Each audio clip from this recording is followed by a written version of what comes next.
जी sir, क्या घटना है सर? जी बताएंगे सर। दिनांक 26/9/2025 को सुबह 8 बजे हम लोग को सूचना प्राप्त हुई थी कि डुमरा थाना अंतर्गत लगमा गांव में एक व्यक्ति जिनका नाम राम मनोहर शर्मा उर्फ गणेश है, उनकी 3 अज्ञात अपराधकर्मियों द्वारा गोली मारकर हत्या कर दी। हत्या की सूचना के उपरांत हम लोगों ने इस डुमरा कांड संख्या 462/25 दर्ज किया और उसका अनुसंधान प्रारंभ किया।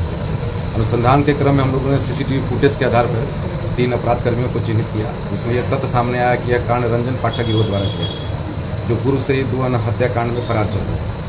और ये तकनीकी एवं मानवीय जो हमें सूचना प्राप्त हुई उसके आधार पर यह तथ्य सामने आया कि सुरसंड थाना में एक रंधौर पंचायत है, उसके मुखिया ही इन लोगों को संरक्षण देते हैं और वही मुख्य साजिश करता है। इसके बाद इन्हें पूछताछ हेतु लाया गया, थाने लाया गया और जब इनके मोबाइल पर जांच किया गया तो कुछ वैसे तथ्य हैं जिससे ये प्रमाणित होता था और जिसमें ये रंजन पाठक गिरोह ने स्वयं 2-3 हत्याकांडों की अपनी संलिप्तता स्वीकार की है और जिसमें उन्होंने ये भी तथ्य लाया है कि तुमको कैसे बचना है, मैं कैसे मदद करूंगा। यानी ये पूर्णतः उसमें हर कांड में साजिशकर्ता के रूप में और संरक्षणकर्ता के रूप में सामने आए हैं। जिसके बाद इन्हें विधिवत गिरफ्तार करते हुए आज इसी कांड में इन्हें न्यायिक अभिरक्षा में भेजा गया। इस कांड में अन्य नामजद अभियुक्तों में 2 अभियुक्त पूर्व से ही जेल में है और शेष की गिरफ्तारी हेतु हम लगातार छापेमारी कर रहे हैं। इस कांड के साथ साथ हमारा डुमरा थाना कांड संख्या 418/25 जिसमें मदन कुशवाहा नाम के व्यक्ति को गोली मारी गई और बाजपट्टी थाना 176/25 उसका भी सफल उद्भेदन हो गया। अभी तक हम लोगों ने एक व्यक्ति को गिरफ्तार किया है, शेष की गिरफ्तारी हेतु लगातार छापेमारी चल रही है। हत्या का क्या रीजन था सर? हत्या जो ये जो रवि कुमार नाम के मुखिया है, जो हत्या हो ताबड़तोड़ हत्या क्यों करा रहे थे? ये तथ्य हम लोग का अभी अनुसंधान में आया है, कुछ साक्ष्य प्राप्त हुए हैं।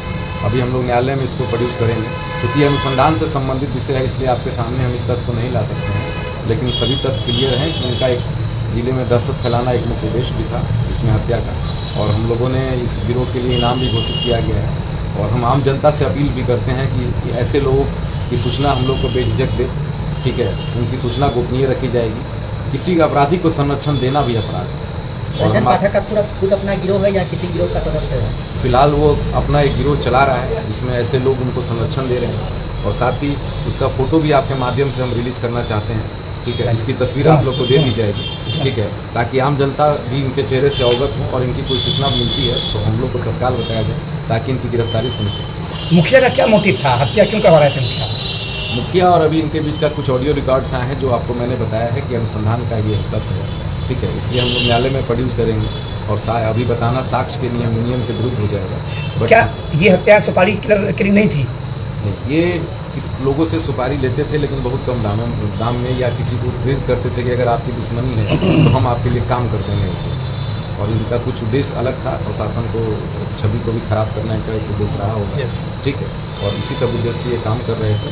हम लोग के पास सभी बिंदुओं के तकनीकी साक्ष्य हैं, हम लोग इनको इसके स्पेसिफिक ट्रायल में भी ले जाएंगे और जल्द से जल्द सजा के लिए हम लोग प्रयास करेंगे। मुखिया को भी कोई सफेद पोस्ट संरक्षण दे रहे हैं क्या? अभी हम लोग अनुसंधान कर रहे हैं, जिन जिन लोगों की संलिप्तता आएगी हम लोग सभी पे कार्रवाई करेंगे। क्या लोग बचेंगे इसमें या फिर एकदम आखिरी तक जाना है? लोग कोई इसमें नहीं बचेगा, ठीक है। हम अनुसंधान में जितने लोग आएंगे सबके विरुद्ध कार्रवाई करेंगे। मुखिया का आपराधिक इतिहास भी है? हाँ, इनका आपराधिक इतिहास है, हम लोग अभी प्रेस के माध्यम से आपको सूचित करेंगे। Thank you sir.